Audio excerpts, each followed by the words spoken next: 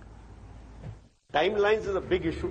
Once a timeline is given, not a single project that I can think of has been completed on time. So this is something where we have to look at. Why should we promise something which cannot be achieved? While signing the contract itself, some of the times we are sure that it is not going to come up.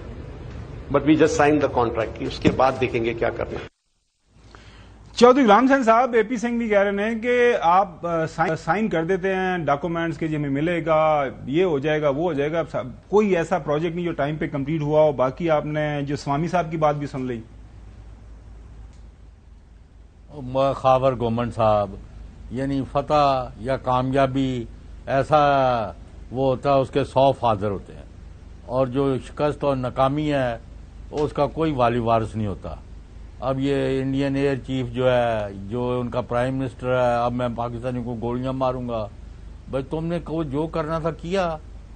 تمہیں ساری دنیا روکتی رہی. پاکستان نے بھی کہا بھائی بات چیت کر لو. آپ کو تکلیف ہوئی آپ نے کہا نہیں ہم نے تو پاکستان کو ملیامیٹ کرنا ہے. تو اللہ کے فضل سے پاکستان نے ان کو ایسا سبق چکھایا ہے تو اب وہ زخم چاٹ رہے ہیں. اور اپوزیشن ہو یا ایئر چیف ہو وہ مختلف بہانے اور ہیلے بنا رہے ہیں. بھائی شکست ہے ایکسپٹ اٹ گریسفلی. تو وہ آپ کے پاس ہے نہیں ہے. شکست ہے ایکسپٹ اٹ. حسن اب دوبارہ کنٹینیو کریں گے ہم سوموار کو. سوامی صاحب جو ہیں سابق لا منسٹر ہیں اور جو سینئر ممبر ہیں نہیں سابق جو ہے لا منسٹر ہیں وہ سنجیدہ آدمی ہیں. اور جو انہوں نے بات کی ہے ایئر چیف نے وہ کہہ رہے ہیں کہ ہیڈ لائن بناتے ہیں سیاستدان کام نہیں کرتے. انشاءاللہ